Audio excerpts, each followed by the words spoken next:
जय हिंद साथियों। तो आज की इस वीडियो में हम भाइयों लोग साइंस का वीवीआई ऑब्जेक्टिव करने वाले हैं, जो कि 21/2/2026 को जो परीक्षा आने वाले हैं बाबू, उसमें 100% पेपर में आने की गारंटी है। ये हमारा पार्ट 2 है बाबू। यदि आप पार्ट 1 नहीं देखे तो जाके पार्ट 1 को देख लीजिएगा, तब आप पार्ट 2 को देखिएगा, तब आपको ज़्यादा क्वेश्चन याद होंगे। तो चलिए वीडियो को शुरू करते हैं। यहाँ पर हम पहला क्वेश्चन की ओर बढ़ते हैं बाबू। यहाँ पर देखिए हमारा पहला क्वेश्चन है। पहला क्वेश्चन क्या है बाबू, ध्यान से देखिएगा। रासायनिक अभिक्रिया में भाग लेने वाले पदार्थ को कहा जाता है। यहाँ पर ऑप्शन ए है अभिकारक, ऑप्शन बी है उत्पाद, ऑप्शन सी है अभिकारक एवं उत्पाद दोनों, डी ऑप्शन है इनमें से कोई नहीं। तो रासायनिक अभिक्रिया में जो भाग लेता है बाबू, उसको अभिकारक कहते हैं। रासायनिक अभिक्रिया को भाग लेने वाले पदार्थ को अभिकारक कहते हैं बाबू। क्यों? क्योंकि इसमें उत्पाद इसलिए नहीं हुआ क्योंकि वो अभिक्रिया होने के बाद वो उत्पन्न होता, जिसको उत्पाद कहते हैं। लेकिन यहाँ बोला कि रासायनिक अभिक्रिया में जो भाग लेता, तो भाग अभिकारक लेता। जैसे बाबू, यदि हम हाइड्रोजन को ऑक्सीजन के साथ रिएक्शन करवाएंगे बाबू, तो हमारा पर क्या बजे बजे बनेगा बाबू, जल। जो कि ये हमारा जो है बाबू, ये उत्पाद हो गया बाबू। ये क्या हो गया, हमारा उत्पाद हो गया। लेकिन ये हमारा अभिकारक हो गया। अभिकारक एलिमेंट यानी कि अभिकारक पदार्थ यही है हमारा, क्योंकि यही दोनों मिलकर अभिक्रिया किया। इसमें उत्पाद से कोई लेना देना नहीं, इसलिए रासायनिक अभिक्रिया में जो भाग लेगा बाबू, उसको अभिकारक कहेंगे। चलिए दूसरे क्वेश्चन की ओर बढ़ेंगे। दूसरा क्वेश्चन देखिए बाबू। सिल्वर क्लोराइड का रंग होता है बाबू, सिल्वर क्लोराइड का रंग यहाँ पर श्वेत होता है, यानी कि सफेद, व्हाइट, जिसको कि व्हाइट भी बोलते हैं, वो होता है। सिल्वर क्लोराइड का रंग श्वेत होता है, जिसको सफेद भी बोलते हैं बाबू। कहीं कहीं सफेद भी दे दे तो वो भी मार दीजिएगा, दोनों का दोनों सही है। आगे बढ़ेंगे। तीसरा नंबर क्वेश्चन देखिए। जल के एक अणु में हाइड्रोजन एवं ऑक्सीजन के परमाणुओं की संख्या की अनुपात होगी। हाइड्रोजन, तो जल का सूत्र क्या था बाबू, H2O। यहाँ पर देखिए हाइड्रोजन 2 है, ऑक्सीजन 1 है, तो 2:1। क्योंकि पहले हाइड्रोजन बोला बाबू, तो पहले हाइड्रोजन लिखेंगे और ऑक्सीजन लिखेंगे, 2:1। कहीं कहीं पर बाबू बोल देता है, पहले दे देता है ऑक्सीजन, फिर बाद में दे देता है हाइड्रोजन, तब इसका अनुपात बनेगा बाबू 1:2। जब यहाँ पर क्वेश्चन में उलट दे कि ऑक्सीजन और हाइड्रोजन का परमाणु संख्या का अनुपात पूछेगा, तब जस्ट इसका उल्टा कर दीजिएगा, 1:2 हो जाएगा। कभी कभी पूछ देता है। चौथा नंबर क्वेश्चन देखिए बाबू। क्लोरोफिल वर्णक का रंग होता है। क्लोरोफिल वर्णक का रंग बाबू हरा होता है। क्या होता है? हरा होता है। क्लोरोफिल के कारण ही जो हमारा पत्ता होता है बाबू, पत्ता जो हमारा होता है वो हरा होता है। आप देखेंगे कि पेड़ पौधे के पत्ता हरा होता है। हरा क्यों होता है? क्योंकि उसमें क्लोरोफिल नामक वर्णक पाया जाता है। क्लोरोफिल वर्णक हरा होता है। क्या होता है? क्लोरोफिल वर्णक का रंग जो होता है बाबू हरा रहता है, और क्लोरोफिल के कारण ही यहाँ पर जो पत्ता होता है वो क्या होता है, हरा होता है। पांचवा नंबर क्वेश्चन देखिए। प्रकाश संश्लेषण होता है। प्रकाश संश्लेषण होता है बाबू। प्रकाश संश्लेषण होने के लिए जो सबसे महत्वपूर्ण चीज है, वो है हमारा बाबू सूर्य का प्रकाश। क्या है?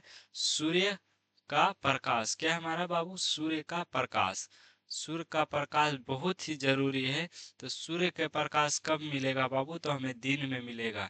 क्या मिलेगा? दिन में मिलेगा। सूर्य के प्रकाश कहाँ मिलेगा? तो दिन में मिलेगा। इसलिए ऑप्शन ए इसका बिल्कुल करेक्ट आंसर हो जाएगा। चलिए अगले प्रश्न की ओर बढ़ेंगे। छठा नंबर क्वेश्चन देखिए। पौधों में श्वसन होता है बाबू। पौधों में जो श्वसन होता है वो होता है रंध्र के द्वारा। क्या होता है? रंध्र के द्वारा। रंध्र बाबू जड़ में भी पाया जा सकता है, पत्तियों में पाया जा सकता है, तनों में भी पाया जा सकता है। अलग अलग पौधे का अलग अलग श्वसन होता है, इसलिए इसका सही आंसर इनमें से सभी हो जाएगा। इनमें से सभी हो जाता है। पत्तियों द्वारा किसी किसी पौधा का होता है, किसी के पौधों को तना द्वारा भी होता है, किसी किसी को यानी कि जड़ों द्वारा भी होता है। जैसे कि हमारे मनुष्य जीवन में किससे सांस लिया जाता है? तो फेफड़ा से। मछली किससे सांस लेती है? गिल्स से। उसी प्रकार पौधों में अलग अलग पौधे से अलग अलग से श्वास लेता है। सातवां नंबर क्वेश्चन देखिए। प्रकाश की किरण गमन करती है बाबू। प्रकाश की किरण हमेशा सीधी रेखा में गमन करती है। प्रकाश की जो किरण है बाबू सीधी रेखा में गमन करती है, कभी भी यहाँ पर तिरछी रेखा नहीं होगी, यानी कि इस प्रकार से नहीं होगी बाबू। जब भी प्रकाश की किरण गमन करेगी बाबू तो वो सीधी रेखा में गमन करेगी। और इसी बात पर बता दीजिएगा प्रकाश की चाल कितनी होती है।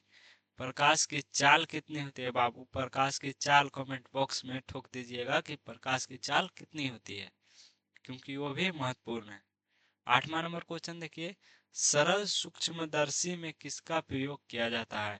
सरल सूक्ष्मदर्शी में किसका प्रयोग किया जाता है बाबू? अवतल दर्पण का यहाँ पर प्रयोग किया जाता है। सरल सूक्ष्मदर्शी में अवतल दर्पण का प्रयोग किया जाता है बाबू। वही पूछ दे लेंस में पूछ दे बाबू कि कौन सा ऐसा लेंस है जो सरल सूक्ष्मदर्शी में उपयोग करते हैं, तो उत्तल लेंस। क्या हो जाएगा बाबू?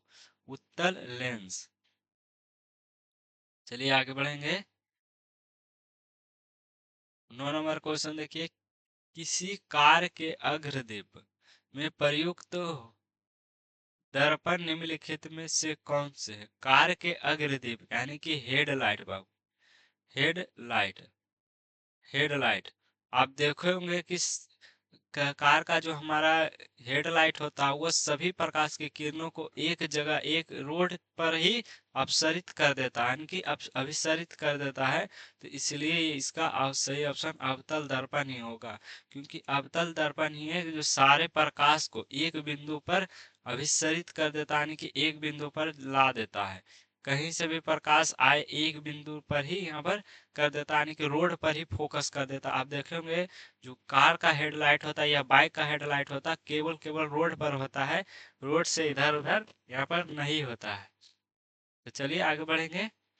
10वां नंबर क्वेश्चन देखिए, आरबीसी की जीवन अवधि होती है। आरबीसी कहने का अर्थ हो गया red blood cell. Red blood cell की जीवन अवधि 120 दिन होती है बाबू। 120 दिन के बाद वो फिर से रिसाइकल होता है। रेड ब्लड सेल्स की जीवन अवधि 120 दिन ही होती है। चलिए आगे बढ़ेंगे। 11 नंबर क्वेश्चन देखिए, किस जीव में हीमोग्लोबिन की नहीं होती, यानी कि हीमोग्लोबिन नहीं होता है। आप सभी जानते हैं हीमोग्लोबिन के कारण हमारा जो खून होता है बाबू, यानी कि जो ब्लड होता है, वो ब्लड जो होता है यानी कि रक्त होता है, हमारा जो रक्त या इसको खून भी कहा जाता है आमचाल भाषा में, जो खून होता है बाबू वो लाल होता है। हीमोग्लोबिन के कारण ही लाल होता है। और लाल की पक्षियों का खून आप देखोगे लाल होता है, मक्खियों का खून यहाँ पर लाल नहीं होता बाबू। मनुष्य का खून भी लाल होता है, इसलिए सही इसका आंसर हो जाएगा ऑप्शन बी इसका सही आंसर, क्योंकि यहाँ पर नहीं पूछा है। नहीं किसमें होगा? मक्खियों में। आप देखोगे मक्खियों के जब मारते होंगे तो उसका जो ब्लड है वो ब्लड निकलता है। आप सब सोचते हैं कि उसमें ब्लड नहीं होता है, क्योंकि लाल नहीं दिखता है, क्योंकि उसमें हीमोग्लोबिन नहीं होता, इसलिए उसका खून काला टाइप का दिखा देता है। आगे बढ़ेंगे। हीमोग्लोबिन की कमी से कौन सा रोग होता है बाबू? हीमोग्लोबिन के कारण से यहाँ पर इनीमिया रोग हो जाता है बाबू। क्या हो जाता है? इनीमिया रोग हो जाता है। हीमोग्लोबिन की कमी से यहाँ पर इनीमिया रोग हो जाता है। 13 नंबर क्वेश्चन देखिए, स्पेक्ट्रम प्राप्त करने के लिए किसका उपयोग होता है? स्पेक्ट्रम प्राप्त करने के लिए बाबू यहाँ पर प्रिज्म का प्रयोग किया जाता है। स्पेक्ट्रम प्राप्त करने के लिए इस प्रकार से एक प्रिज्म होता है जिससे प्रकाश यहाँ पर निकाला जाता है, उसके बाद यहाँ से 7 रंगों में विभक्त हो जाता है, इसी को स्पेक्ट्रम कहते हैं। तो स्पेक्ट्रम प्राप्त करने के लिए क्या इसका प्रयोग किया जाता है? प्रिज्म का प्रयोग किया जाता है। चलिए आगे बढ़ेंगे।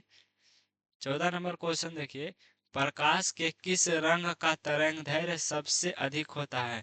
किस रंग का तरंग दैर्घ्य सबसे अधिक होता है? वो है बाबू लाल। लाल का तरंग दैर्घ्य सबसे अधिक होता है, इसलिए इसका खतरे का निशान अब देखोगे रेलवे में जो लाल सिग्नल इसलिए दिखाई देता है क्योंकि वो कितना भी दूर हो, दूर से भी लाल रंग दिखाई दे सकता है, इसलिए खतरे का जो निशान होता है वो बाबू लाल होता है। चंद्रमा 15 नंबर क्वेश्चन देखिए, चंद्रमा पर खड़े यंत्र या अंतरिक्ष यात्री को आकाश प्रतीत होता है।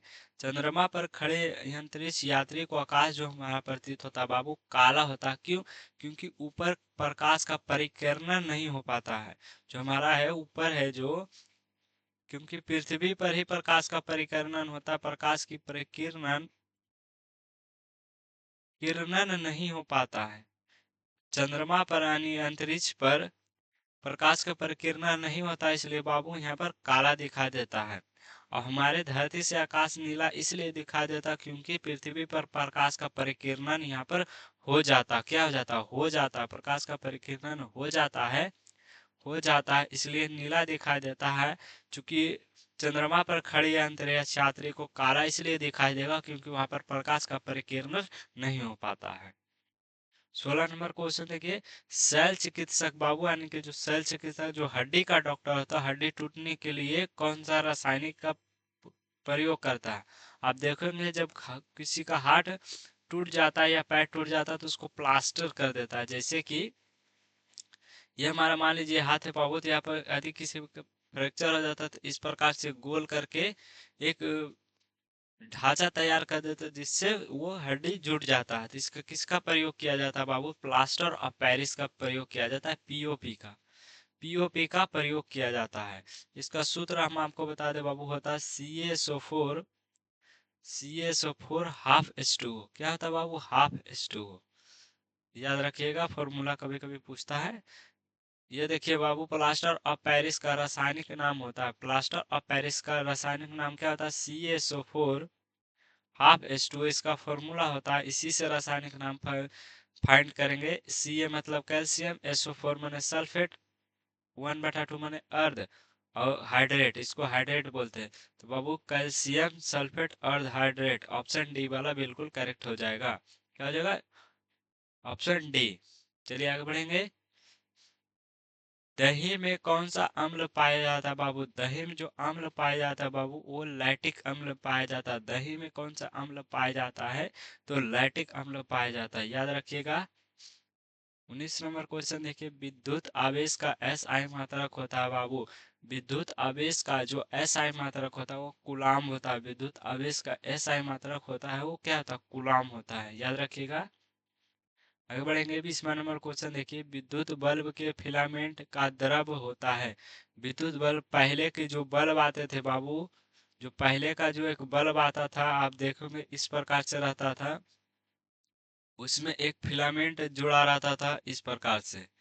वो पहले के बल्ब में आता था, अब नहीं आता ऐसा बल्ब, अब तो एलईडी का आ गया। पहले फिलामेंट आता था। इस ये जो फिलामेंट है बाबू, ये टंगस्टन का बना होता था, टंगस्टन का बना होता था।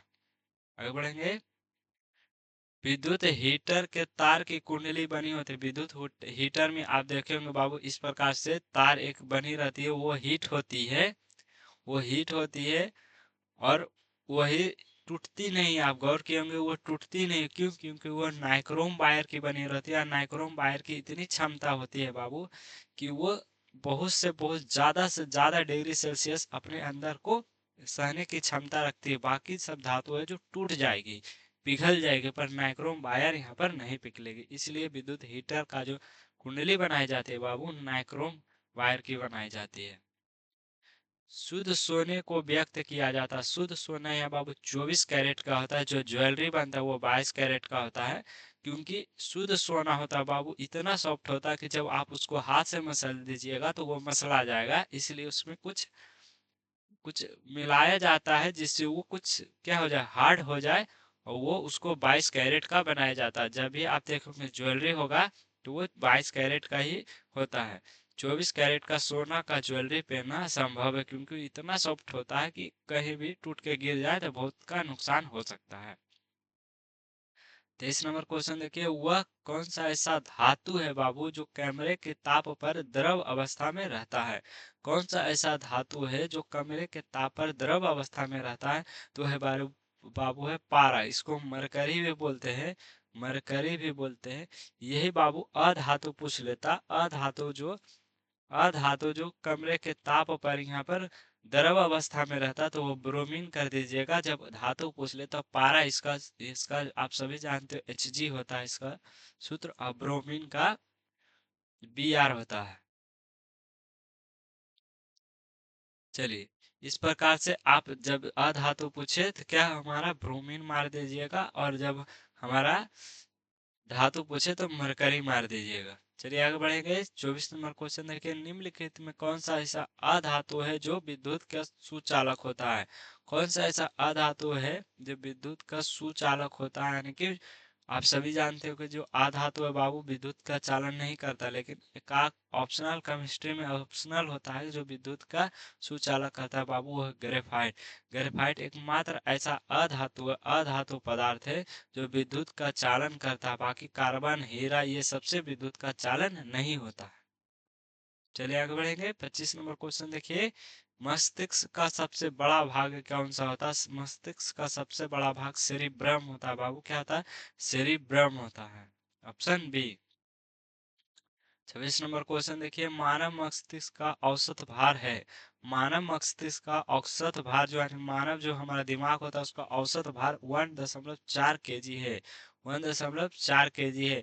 बहुत सारा बच्चा यहाँ पर कंफ्यूज होता है, दशमलव को पढ़ने में दिक्कत करता है, जैसे कि 2.4, यहाँ पर तो 2.42 पढ़ दीजिएगा तो आपको गलत हो जाएगा। 2.42 इसको पढ़ते हैं।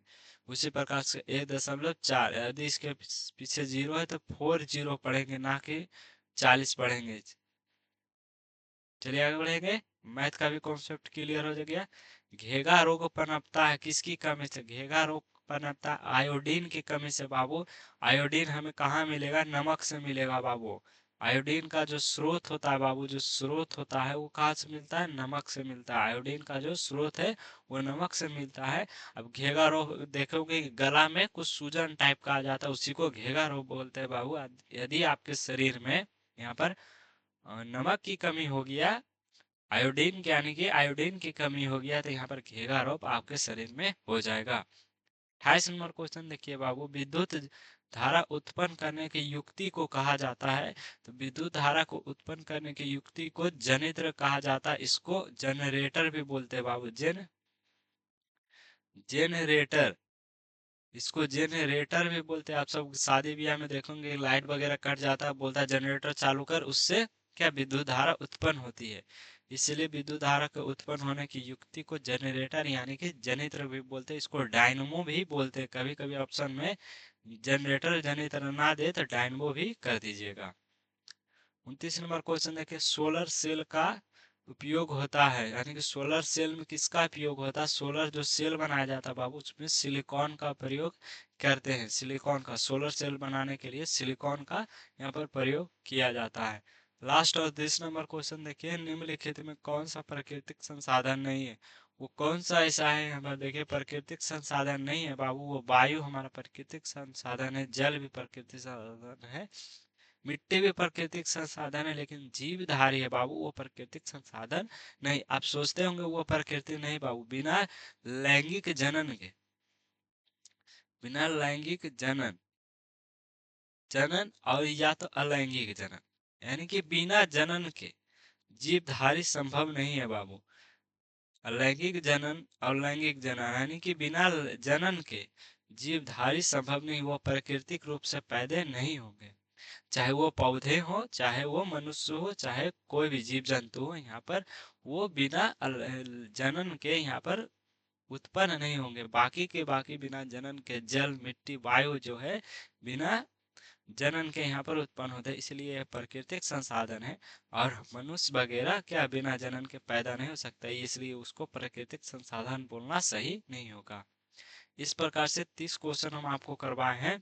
तो नेक्स्ट पार्ट में हम लेके आएंगे, उस पार्ट को भी जरूर देखिएगा। हमारा सारे यदि आप पार्ट को देख लेते हैं तो हमारा 400 से अधिक नंबर लाने की जो आपका सपना है बाबू, वो आपको पूर्ति यहाँ पर हो सकता है।